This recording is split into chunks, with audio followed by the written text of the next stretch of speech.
जरा सोचिए, आज से करीब 5000 साल पहले सिंधु नदी के किनारे एक पूरी दुनिया आबाद थी और फिर वो अचानक गायब हो गई। आखिर वो दुनिया थी कैसी? यही सवाल हमें सीधे उस गहरे रहस्य के केंद्र में ले जाता है।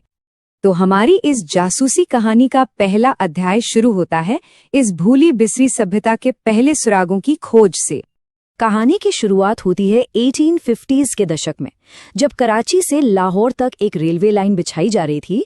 तो मजदूरों ने पटरी के नीचे भरने के लिए पास के टीलों से ईंटें निकालनी शुरू कर दी। उन्हें क्या पता था कि वो कोई आम ईंटें नहीं, बल्कि एक प्राचीन सभ्यता के सबूत हैं। बस यहीं से सवाल उठने शुरू हुए। देखिए, ये कोई एक दिन की खोज नहीं थी, ये पहेली धीरे धीरे सुलझी।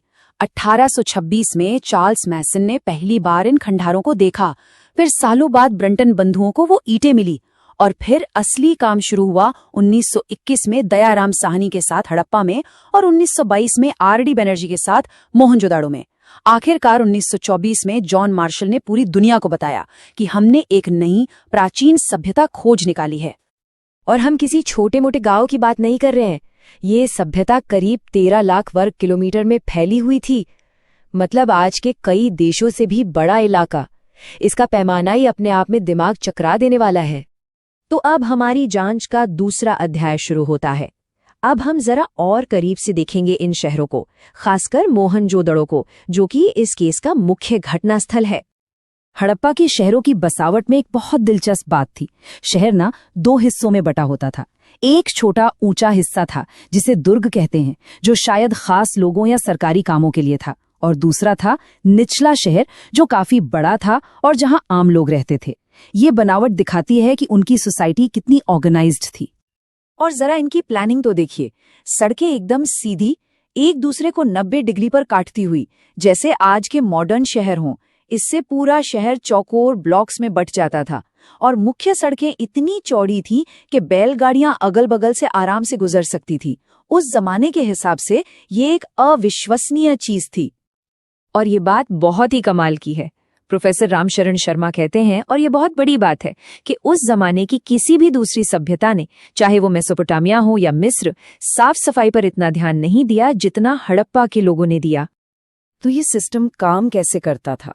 सोचिए, हर घर का गंदा पानी छोटी नालियों से निकलकर सड़क के किनारे बनी मेन नाली में जाता था, और ये नालियां ढकी हुई होती थीं।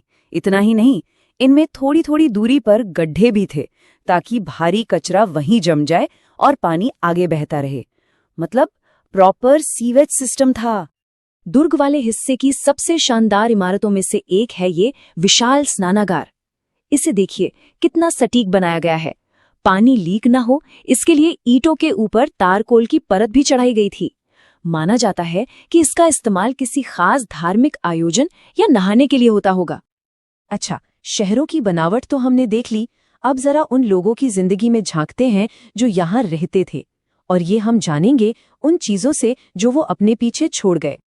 तो हड़प्पा के लोग करते क्या थे? वो बहुत कुछ करते थे। वो बहुत अच्छे किसान थे, गेहूं और जौ उगाते थे। वो दुनिया के पहले लोगों में से थे जिन्होंने कपास उगाया। वो कमाल के कारीगर भी थे, जो खूबसूरत मन के शंख की चीजें और धातु के औजार बनाते थे। और वो बड़े व्यापारी भी थे, जिनका व्यापार मेसोपोटामिया तक फैला हुआ था। और हाँ, इनकी सबसे मशहूर चीजें वो हैं ये मोहरें। ज्यादातर सलखड़ी नाम के एक मुलायम पत्थर से बनी होती थी।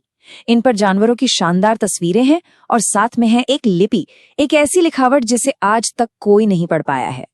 ये मोहरें शायद व्यापार में पहचान पत्र की तरह काम करती थीं, और ये लिपि हमारी जासूसी का सबसे बड़ा और मुश्किल सुराग है। अब आप सोच रहे होंगे कि ये सब बातें हमें पता कैसे चली? तो ये सब कमाल है पुरातत्व का। ये वो विज्ञान है जो हमें जमीन के नीचे दबे सबूतों को खोदकर अतीत की कहानियों को फिर से जोड़ने में मदद करता है। और अब हम अपनी तहकीकात के आखिरी पड़ाव पर हैं। यहाँ हम उन बड़े सवालों से रूबरू होंगे जिनके जवाब आज भी अधूरे हैं, जो इस केस को आज भी खुला रखते हैं। सबसे बड़ा, सबसे गहरा रहस्य है सिंधु लिपि। ये लिखावट आज भी खामोश है। अगर हम इसे पढ़ पाते तो शायद हड़प्पा के लोग खुद हमें अपनी कहानी सुनाते। हम उनकी भाषा, उनके राजाओं, उनके भगवानों के बारे में जान पाते। पर अफसोस ये आज भी एक पहेली है। इस लिपि के बारे में हमें कुछ चीजें तो पता हैं, जैसे कि इसमें तस्वीरों जैसे निशानों का इस्तेमाल होता था। करीब 375 से 400 अलग अलग निशान हैं और शायद इसे दाईं से बाईं तरफ लिखा जाता था। लेकिन जब तक इसे कोई पढ़ नहीं लेता तब तक हड़प्पा के लोगों की अपनी कहानी, उनकी अपनी आवाज हमसे हमेशा के लिए छिपी रहेगी। और अब सबसे बड़ा सवाल, एक इतनी बड़ी, इतनी फैली हुई, इतनी एडवांस सभ्यता और फिर अचानक सब खत्म, आखिर हुआ क्या था? ये वो सवाल है जो आज भी पुरातत्वविदों को परेशान करता है। इसको लेकर कई अलग अलग थ्योरीज हैं। कुछ विद्वान मानते हैं कि शायद मौसम बदल गया, बारिश होनी बंद हो गई और सूखा पड़ गया। कुछ कहते हैं कि भयानक बाढ़ ने सब कुछ तबाह कर दिया। एक थ्योरी ये भी है कि शायद जिन नदियों के किनारे वो रहते थे उन्होंने अपना रास्ता ही बदल लिया। और एक पुरानी थ्योरी आर्यों के आक्रमण की भी है। सच क्या है, इस पर बहस आज भी जारी है।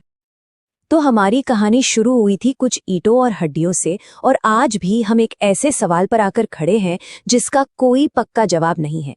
हड़प्पा की सभ्यता हमें यही याद दिलाती है कि इतिहास में अभी भी कितने ही रहस्य हैं जिन्हें सुलझाया जाना बाकी है।